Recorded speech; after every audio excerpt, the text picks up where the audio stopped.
C'est Maître Camara depuis New York qui revient pour continuer les séries qu'on fait sur l'asile. C'est notre troisième numéro. On va faire un petit récapitulatif avant de continuer parce qu'aujourd'hui, on va parler de quand, par exemple, l'application, la demande d'asile est pendante. Quels sont les bénéfices que quelqu'un peut avoir. On va couvrir un peu le work permit parce que on voit qu'il y a beaucoup de gens qui nous appellent et demandent à propos c'est quoi, comment dirais-je, asylum clock, ou tu vas comment redémarrer, on va parler de cela et comment vérifier ça. On va parler de ça. On va parler aussi pratiquement des empreintes, c'est les fingerprints là. On va parler du changement d'adresse et ceux par exemple aussi comment dirais-je, qui ont raté leur procès, la date de leur procès, comment faire, ou c'est tout ça. Alors, donc, pour faire, et puis si vous vous souvenez, on a commencé déjà à définir c'est quoi l'asile pour vous donner une idée.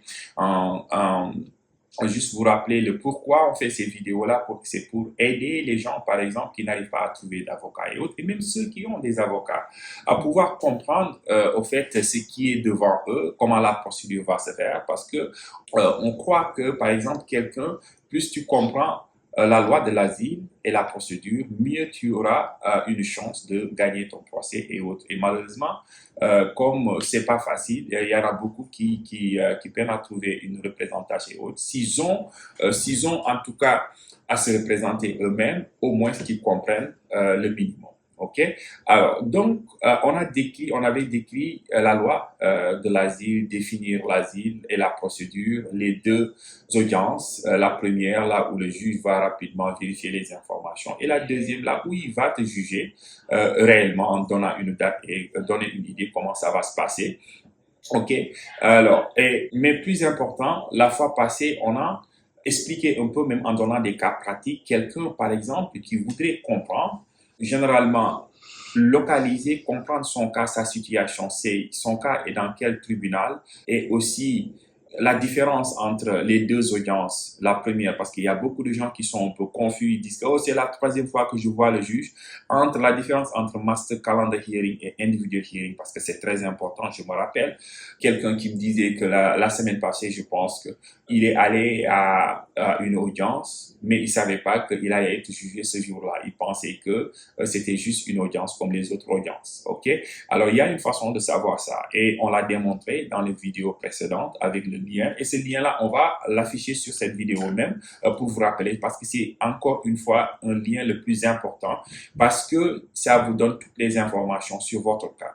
Dès que vous irez sur ce lien, vous saurez s'il y a un changement sur votre cas, si le juge a reprogrammé votre cas. Généralement, ils ne peuvent pas venir à l'avance. Généralement, ils vont repousser parce que si le juge a un contretemps ou un empêchement, il va changer cela. Et c'est sur ce site aussi que vous saurez quel tribunal a votre dossier. Si c'est au Texas, parce que si vous avez changé d'adresse, vous êtes venu à New York, vous avez fait un changement d'adresse, mais vous n'avez pas de fait de motion pour prendre votre cas pour l'amener à New York, ça restera toujours à Texas. Alors, si le juge vous attend à Texas, vous allez au Federal Plaza, on va considérer que vous n'êtes pas rendu et automatiquement, il y aura une décision de déportation.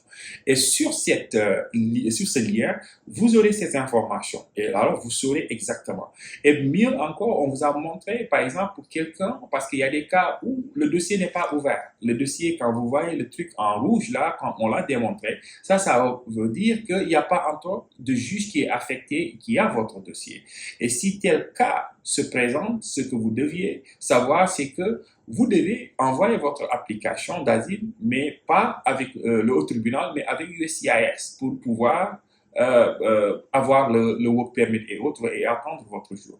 Parce qu'il y aura un jour où, par exemple, on va transmettre votre dossier de l'USCIS au niveau du tribunal. Ça viendra. OK? Et vous serez avisé. Et d'où l'importance de, comment dirais-je, d'actualiser un peu vos adresses et autres quoi, pour qu'ils sachent comment, par exemple, vous joindre. Donc, le lien là, c'est le lien le plus important et c'est ce lien là aussi qui va vous donner une information par rapport à quel type d'audience vous aurez. Est-ce que c'est une audience qui vise juste à vérifier les informations ou c'est lors de cette audience-là que vous allez être jugé. Et ça c'est important. Quand vous voyez ces master calendar hearing, c'est une introduction. Quand vous voyez ces individual hearing, ce jour-là, le juge va aller au fond avec vous. Parce que le juge ne veut pas il veut vous donner les chances d'avoir un avocat parce qu'il comprend quelqu'un qui est représenté ou quelqu'un qui comprend l'asile aura plus de chances pour gagner son cas par rapport à quelqu'un qui n'a aucune idée, même s'il est éligible à cela. Donc, quand vous venez, il va vous donner une autre chance de voir un avocat pour qui vous êtes dans votre cas et autres. Mais s'il se rend compte, par exemple, que il vous a donné assez de temps, il y a des juges qui peuvent donner jusqu'à 5. Il y a d'autres, par exemple, 2 ou 3. Ça dépend.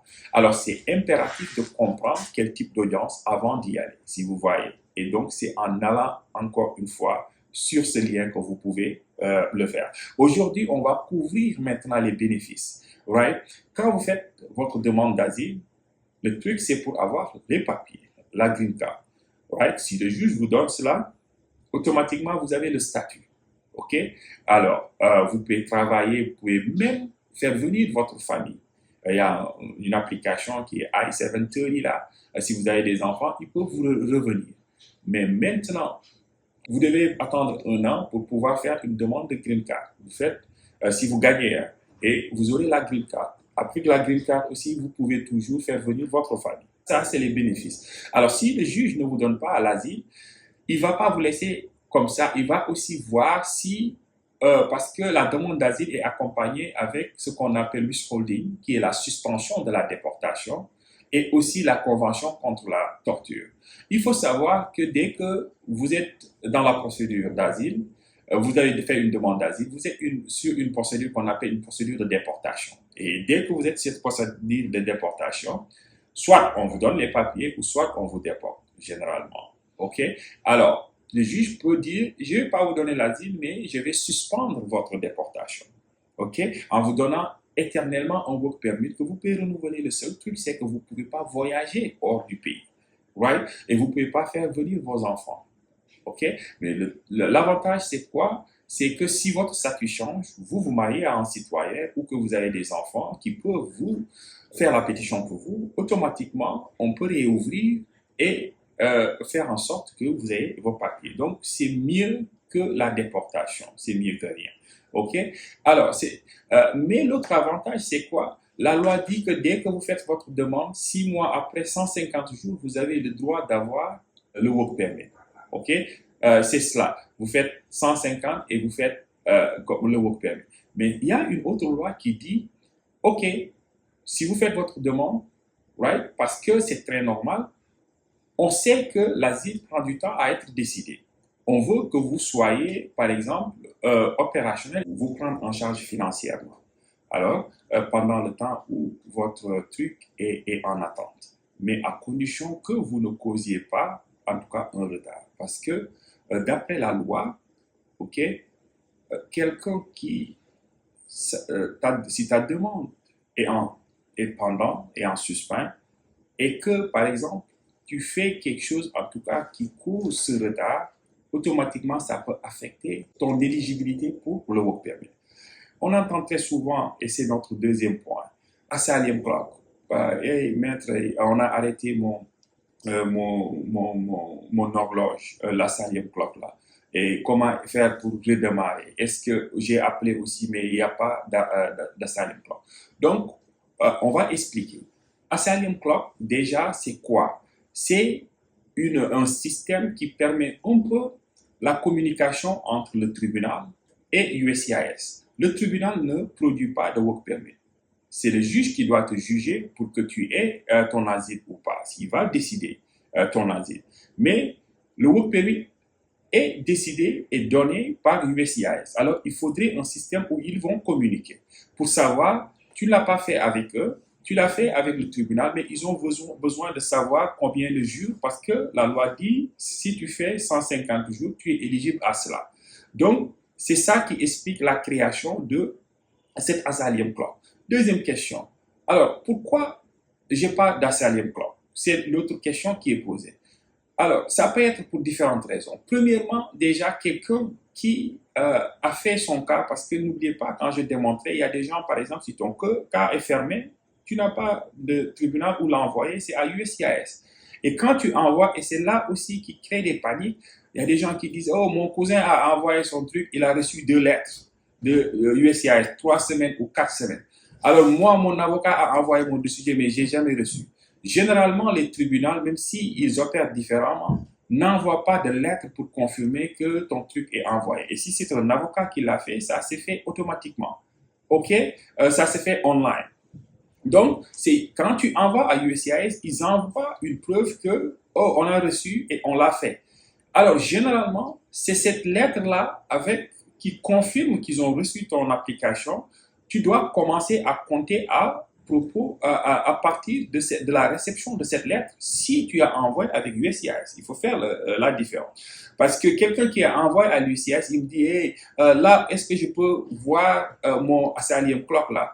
Il y a un numéro et ce numéro-là va être affiché sur la base de cette vidéo-là, parce que c'est le numéro où vous pouvez appeler pour savoir s'il y a Asylum Clock, si c'est arrêté, ok, ici c'est repris. Ils vous diront exactement combien de jours vous avez. Ça va s'afficher sur la vidéo. Et quand vous appelez ce numéro, à la deuxième option, il va vous dire Case Processing. Il vous dira exactement si tu as un Asylum Clock ou combien de jours, ou c'est assez arrêté.